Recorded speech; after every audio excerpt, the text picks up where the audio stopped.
Сайн байцгаана уу? Олон хэмжээст өгөгдлийн статистик шинжилгээний видео хичээлийг цуврал байдлаар хүргэж байна.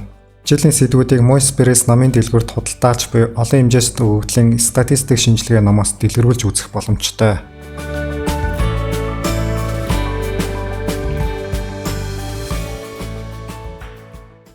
Эхлээд өнөөдрийн хичээл бол өмнөх хичээлийн шууд үргэлжлэл болохыг хэлье. Энд жишээ болгон хоёр хэмжээс тасардгүй тархалттай сансрын вектор авч үзлээ. Түүний нэгтийг 6-аар харууллаа. Тус вектор 0.01 квадрат мужид тархана. Ингэхдээ энэ хүмүүс доторх 0.0 цэгт ойр утгуудыг авах боломж бага, харин 1.1 цэгт ойр утгуудыг авах боломж их байгаа нь нэгтийн графикаас харагдж байна. Тодорхойлбол цэнхрээс улаан руу шийдэхэд нэгт буюу магадлал ихснэ. Жишээ болгон авч үзэж буй одтой нэгт бүхий хоёр хэмжээс сансрын векторын 100,000 ширхэг сансрын утга гарган авч цэгэн диаграмаар дүрсэлж харуулах код бичиж үзүүллээ. Энд сансрын утга гарган авахдаа accept reject метод буюу зайлуулах арга ашиглав. Бичсэн код ажилуулж үзүүлье. Эхлээд сансрын утгууд үүснэх тушаалаа өгнө. Одоо гарсан үр дүнгийнхээ эхний 6 утгыг хэвлэж харуулж байна. Одоо гарган авсан 100,000 утгаа цэгэн диаграмаар харуулъя. Үүнийг харуул түрүүн бидний хийсэн дүгнэлттэй адил тэг утга руу ойртоход утгууд эсрэгшиж, эсрэгээрээ 1.1 цэг рүү ойртоход утгууд нэгтэрч байгаа нь тодорхой байна. Сансрын векторын математик дундаж олохын тулд бидэнд тухайн нэгт шаардлагатай. Тухайн нэгтээ олсны дараа түүнийг ашиглаж сансрын үсгэж тус бүрийн дунджийг олж байна. Одоо симуляцийн аргаар гарган авсан утгууд буюу тоон өгөгдлийнхөө хувьд хувьсгаж тус бүрийн дунджийг олъё. Энд гарсан утга бидний бодож гаргасан аналитик үр дүнтэй ойролцоо байна. Энд корреляцийн матрицын чанаруудыг жагсааж харууллаа. Эдгээр чанаруудыг дараа үзэх сэдвүүдэд өргөн ашиглах тул нүдэлж тогтоох хэрэгтэй. Өмнөх слайд дээр дурдсан корреляцийн матрицын чанаруудыг хэрхэн батлах талаар санаа өгөхийн тулд заримыг нь баталж харуулъя. Матриц ба вектор үржиртэй холбогдох чанаруудыг энэхүү баталгаатай төстэй байдлаар батална. Энэхүү 1 болон 6 дугаар чанаруудыг өөрсдөө батлаарай. Одоо нийлбэртэй холбогдох чанаруудаас нэгийнх нь баталгааг харуулж байна. Үүнтэй төстэй байдлаар 2 болон 5 дугаар чанаруудыг баталж болно. Корреляцийн матрицын гол дигнал дээр хувьсгчийг өөрийг нь өөртөө нь хамт авсан корреляц буюу дисперс, харин гол дигналын хоёр талд өөр хувьсгчдын корреляц тэгшинтэй байрладаг гэж өмнөх хичээлээр үзсэн. Эхлээд сансрын үсгч тус бүрийн дисперсүүдийг олъё. Сансрын үсгчийн дисперс хэрхэн олохыг та бүхэн магадлалын онлын хичээлээр үздэг билээ. Гэсэн хэдий боловч дисперс олох бодолтыг дэлгэрэнгүй байдлаар харууллаа. Дисперсийг квадратын дунджаас дунджийн квадратыг хасах байдлаар бодвол тооцоо хийхэд арай хялбар байх болно. Корреляцч бас үржирийн дунджаас дунджуудын үржир олох байдлаар тооцоолбол хялбар болно. Үржирийн дунджаа олохын тулд үржирийг хамтын нэгтээр жинсэн дундаж бодно. Ингээд слайдын төгсгөлд олсон корреляцийн матрицаа бичиж харууллаа. Өнөх тоог өгдлөхийн хувьд корреляцийн матрицыг нь олъё.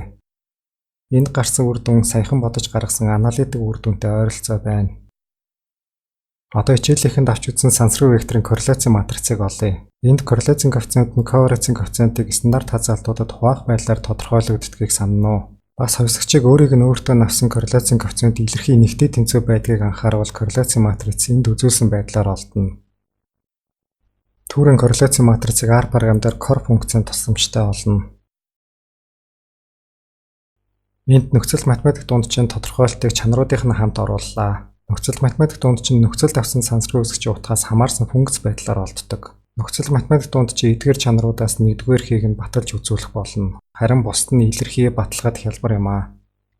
Нөхцөл математик дунджийн чанарууд дотроос хамгийн сонирхолтой нь болох бүтэн дунджийн томьёог баталж харуулъя. Эхлээд нөхцөл математик дунджаас авсан дунджийг тодорхойлолтын дагуу бичв. Дараа нь нөхцөл математик дунджийг түүний тодорхойлолтоор бичлээ. 3 дугаарт интегралчлах ирэмс солив. 4 дугаарт хамтын нэгтээс x нэг хувьсгчаар интеграл авах байдлаар бичв. Ингэснээр x2 хувьсгчийн тухайн нэгт гарна. 5 дугаарт x2 хувьсгчийн математик дунджийн тодорхойлолт байгааг анхаарна уу? Ийхүү баталж харуулах үр дүнд хүрсэн байна. Нөхцөл математик дунджаа олох бодолтыг дэлгэрэнгүй байдлаар харууллаа. Эндээс нөхцөл математик дунджийн нөхцөлт буй хувьсгчийн утгаас хамаарсан функц байдлаар олдож байгааг анхаарна уу? Жишээний хувьд x2 хувьсгчийн дундаж утга x1 хувьсгчаас шугам бус байдлаар хамаарч олдсон. Харин регрессийн шугам загварын хувьд энэхүү хамаарлыг шугам функц хэлбэртэй гэж үздэг. Одоо энэхүү загварыг үнэлж жинхэнэ нөхцөл математик дундчтай харьцуулж үзье. Үүний тулд оптимизацийн бодлого томьёолж бодох шаардлагатай ч та бүгдийн сайн мэдэх R програмын регрессийн шинжилгээний L-ийн функц ашиглая. Ингэхдээ симуляцийн аргаар гаргаж авсан хиймэл өгөгдлөө ашиглана. Эхний код шугам загвараас үнэлэх загварын коэффициентуудыг хэвлэх зорилготой. Харин хоёр дахь код нь шугам болон шугам бус загваруудыг харьцуулж харуулах зорилготой. Слайдаар үзүүлсэн кодыг R програмдаар ажиллуулж үзүүлье. Улаанаар жинхэнэ нөхцөл математик дунджийг харин цэнхрээр шугам загвараас гарсан үр дүнг харууллаа. Шугам загвар хувьсгчдийн холбоо хамаарлын зөв тогтоол хэр сайн тохирох нь тус хувьсгчдийн хамтын тархалт ямар байхаас шалтгаалдаг. Шугам загвар нөхцөл математик дундчнаа няв цав тохирдог олон хэмжээст хэвийн тархалтын тухай дараагийн хичээлээс эхэлж үзэх болно. Энд нөхцөл ковариац буюу тухайн ковариацын тодорхойлолт болон чанаруудыг харууллаа. Нөхцөл ковариацыг бодохдоо момент буюу математик дундч бодож буй газар бүртийн нөхцлөө тооцоход л болно. Энд бүтэн ковариацын томьёог баталж харууллаа. Баталгаанд ашигласан зүйлс хийсэн үйлдэлүүдийг бүтнөт байдлаар тодорхой бичиж тэмдэглэлээ. X1 сансаргуу векторыг бэхэлсэн буюу түүний нөлөөг тооцож зайлуулсан үед зөвхөн X2 ба X3 сансаргуу хэсэгчдийн корреляцийг авч үзэхэд тухайн корреляц гэнэ. Тухайн корреляц авч үзэхэд дор хаяж 3 хэмжээс сансаргуу вектор шаардлагатай. Иймд зөвхөн томьёог нь бичээд орхиё. Тухайн корреляцыг олон хэмжээст хэвийн тархалт гэсэн сэдвт эргэн авч үзнэ.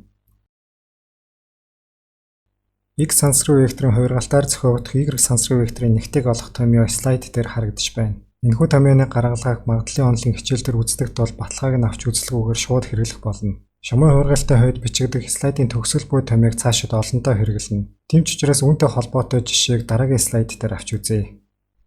Энд буй хувиргалт угтаа шумын хувиргалт болохыг эхлээд харуулж хувиргалтын А матриц болон Б векторыг олж тогтоов.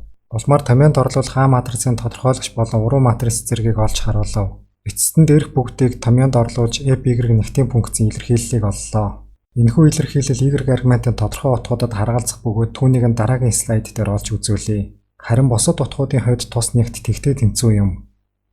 Анх жишээ болгон авч үзсэн нэгтийн хувьд X1 болон X2 хувьсгчид хоёул 0-1 эрчимд хариалагдаж байсан. X1 аргументын оронд орлуулах Y1 ба Y2 аргументуудын дундаж бас ялгуурыг хоёрт хуваасан нь ч тэрхүү нөхцөлийг хангах ёстой. Ингээд нөхцлүүдийг баг зэрэг хувиргавал модуль бүхий эдгээр хоёр тэнцэл биш гарна. Тэнцэл бишүүдийг хангах цэгүүд буюу Y сансаргуу векторын авах утгуудыг зургаар дүрсэлж харууллаа. Мөн энэхүү тооцоог баттахын тулд симуляцийн өгүүлэлтээр тус хувиргалтыг хийж гарсан үр дүнг нь цэгэн диаграмаар дүрсэлж харахын тулд энд буй кодыг бичиж ажиллуулав. Слайдер үзүүлсэн кодыг R програм дээр ажилуулж үзүүлье. Эхлээд хувиргалтын матриц болон векторыг оруулж байна. Дараа нь цэг буюу матрицын мөр нэг бүрчлэн хувиргалтаа хийв. Хамгийн сүүлийн бүлэг тушаалаар хувиргалтаар үүссэн Y хувьсгчийн утгуудыг цэгэн диаграм байдлаар харуулна. Энд гарсан үр дүн бидний олж тогтоосондоо яг тохирч байна.